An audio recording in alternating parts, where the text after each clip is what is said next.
નહીતર જરાક વસ્તુ જેવી હોય જાય પૂછવું પડે ભાઈ, પૂછવું જ પડે ને. પણ પૂછ્યા વગર થોડું થાય. ધર્મનો રસ્તો બહુ ધર્મ એટલો સહેલો નથી કે આપણે સ્વીકારી લઈએ. કપાળમાં પીલું કરી લઈએ, માળા નાખી દઈએ એટલે ધર્મ આવી ગયો નહીં.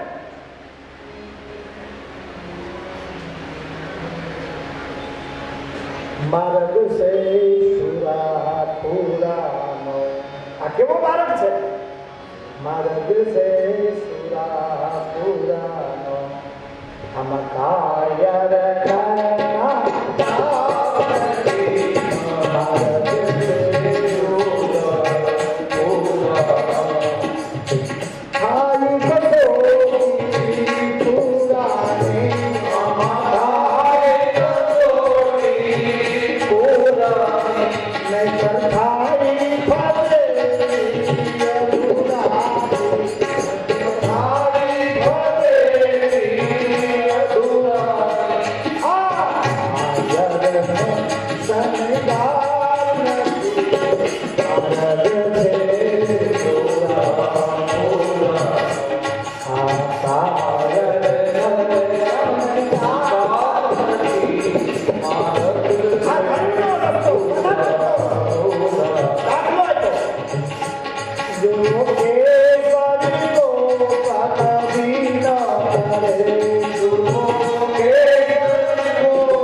સદગુરુ મળી જાય ધર્મના રસ્તે, પછી તો કાં ફના થઈ જવાના હોય છે, કાં આપાર ને કાં પહેલા. ધર્મ એટલો ગહન છે, એટલો કઠિન છે, એટલો અઘરો છે. આપણને એમ થાય તો એ રસ્તે કેમ ચાલુ, કારણ કે બહુ અઘરું. બીજા શબ્દો એમ કીધું ભાઈ અઘરો તો છે, પણ ક્યાં લાગ્યું શીખતા હોઈએ ને ત્યાં સુધી. તમે જોજો બાઇસિકલ શીખતા હોય, બાઇસિકલ બે જણા પકડી રાખે, આપણે માટીએથી પગ નાખીએ, સીટ ઉપર બેસી પેડલ મારી, એમાં શીખે ને બાઇસિકલ. એમાં પડીએ ગોઠણ ચૂલાઈ જાય. સાયકલ શીખતા હોય આવું ને, તમે પડીએ કે હું ભાઈ આને ધક્કો માર્યો, ભાઈ એને ધક્કો નથી માર્યો કે પેડલ માર્યો, ધક્કો નથી માર્યો. પણ શીખતા હોય ત્યારે કેટલું અઘરું લાગે, આ મને નહીં આવડે, અને પછી ભાઈ જાય તો છૂટા થયા. વ્હીકલ શીખતા હોય ત્યારે અઘરું લાગે, પછી ફ્રેન્ડલી આપતા હોય. એમ આ ભક્તિનો માર્ગ એક વખત ચડવા જાય ને ત્યારે અઘરું લાગે, પણ જેવું આપણને ફાવી જાય માર્ગ તો પછી કેવું લાગે. સંતોએ એ કીધું, એવો ભક્તિ કે જો માર્ગ રે ફૂલલા કેરી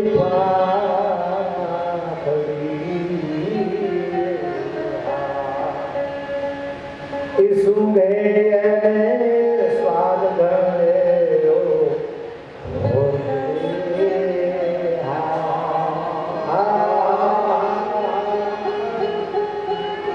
ભગતી કે ભારત ફૂલલા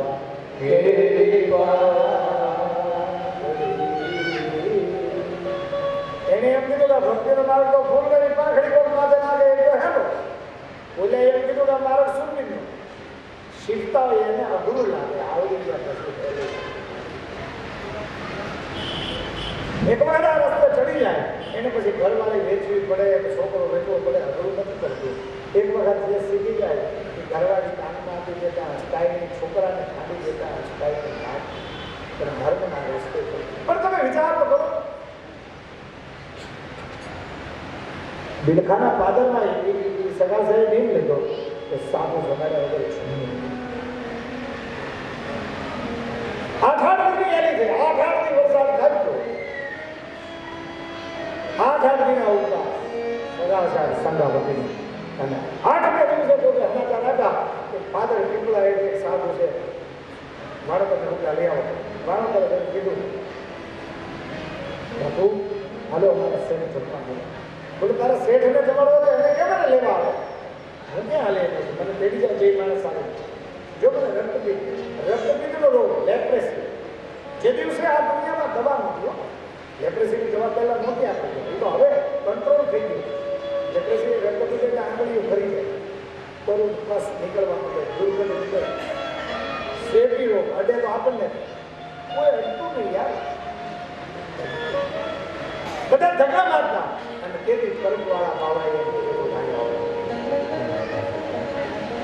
આપણી જે પરમની જગ્યા છે ત્યાં રગત વિદ્યાની સેવા થતી હતી બાપ દેવીદાસ બાપુના હોઠ ખવાઈ ગયા હતા હોઠ એને રોગ લાગી ગયો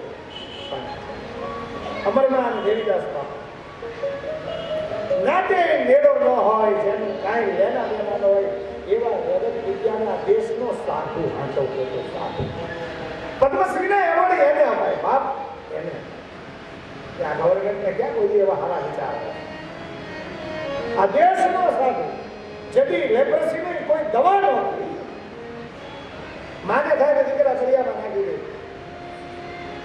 અને પરમનો સાધુ તેથી સંભાળતો અને એમાં આયતના દીકરીને આણું વાળી ચડી જતા હતા અંબરમાં ત્યાં પોરો ખાવા પરમની જગ્યા અખાડો આપણે કચ્છમાં અખાડો કહીએ ને અખાડો પરમનો અખાડો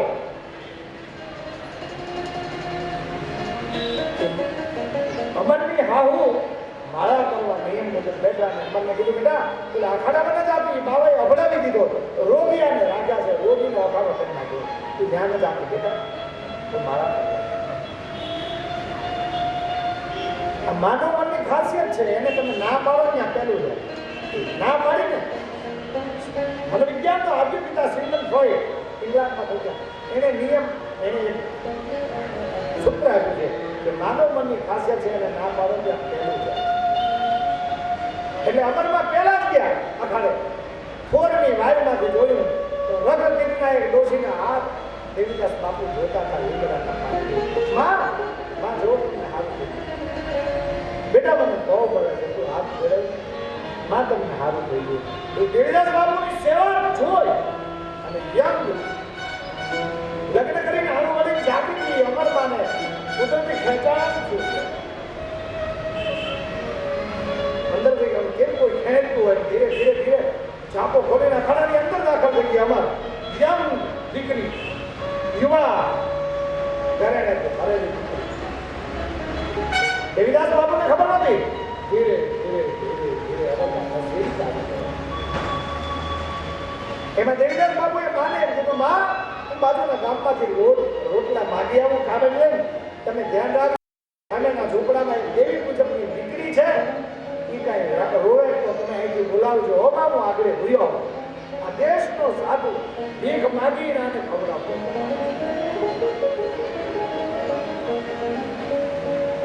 અને જ્યાં દેવીદાસ બાપુ ગયા ત્યાં રૂપના અંબાર અપ્સરા જેવી અમરને જોઈ બેટા દીકરી તું બાદીગર આ તો રોગી માણસો કોઈ જ ન થાય અમર તો પથ્થરની કોરેલી મૂર્તિઓ હે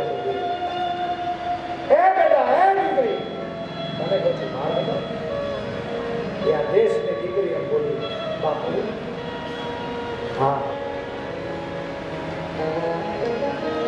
બાપુ તમે ભજન બોલો મારે તમારું ભજન સાંભળ્યું અરે બેટા મારે કાવલી રોટલા મારે જવું હશે તમારા બાપુ મેં તમારી પાસે બીજું ક્યાં કહી નાખ્યું એક ભજન બોલો સાધુ દેવીદાસ બાપુ દયાળુ હતા એને કાવડ મૂકી રામસાગર હાથમાં લીધો અને એક ભજન ગાયું છે લાગ્યા કલે તે શેઠ ગુરુના વેદ નો જાણે એ વાત લાગ્યા કલે તે શેઠ એક ભજન જ્યાં ગવાનું અમરભાઈ એક પછી એક ઘરેણા રૂમાલમાં ઉતાર્યા, શરીર ઉપરથી તમામ દાગીના ઉતાર્યા, અને ત્યાં અમે હાવમાં માળા પૂરી કરી લીધી. અમર ક્યાં? અમર ત્યાં તો છોકરા સામે લેવા જાણે કીધું અમર કઈ આ ખાડામાં વહી ગઈ. હાવમાં આવ્યા, અમર એ બેટા અમર ખાને બહાર આવ્યા રોટી ના ખાવા અહીં તું ક્યાં કરી ગયા? તો શેરડી રોગ તને થાય. હા મારે હમણાં દીધો અખાડો. અમરમાં બહુ સાંભળતા નથી. પાસે આવીને ખભો પકડ્યો. અમર હાથ બેટા હાથ હાથ હાથ આવ્યો રે. અમરમાં એવી ઘરાણાની ગોટલી લઈને હાવમાં હાથમાં આવ્યો. જો બા આ શું તમારે આ જોતું છે? અરે બેટા હાલ મારે એમ નથી એમ નો આને તો મારા દીકરાની બહુ છો હતી હવે નથી. હવે મારે નથી આવું. ઘણું સમજાવ્યા અને એમાં તો હું ખાલી રાખી હતા દીકરાની બહુ અહીંયા નો રહેવાય, બાબા નો રહેવાય, આ રોટી નહીં. મને જીવનનું સત્ય કર્યું. પોતાના તો હવ પાલન, પોતાના હોય તો બધી સેવા કરતા. પોતા પોતા કણા પાલન સૌ પારકા પોતા કણા પોપદ પાલન કાગડા. બીજાની સેવા કરી. જેને નાતી મેળો ન હોય એવી વ્યક્તિને હાથે એની સેવા કરી. અને આ વાતની ગદારામભાઈ મને બહુ અસર કરી. હું મારાથી કે બીજાને દેવીદાસ બાપુએ આપણી સેવા કરી. રોગનો શેરડી રોગ તેથી આ દેશના સાધુએ એની સેવા કરી. મને વિચાર આવ્યો કે આપણે સાધુ કહેવાને લાયક કઈ જ થયો જ્યારે કોઈની સેવા કરે. સેવા કરે એને સાધુ કહેવાય.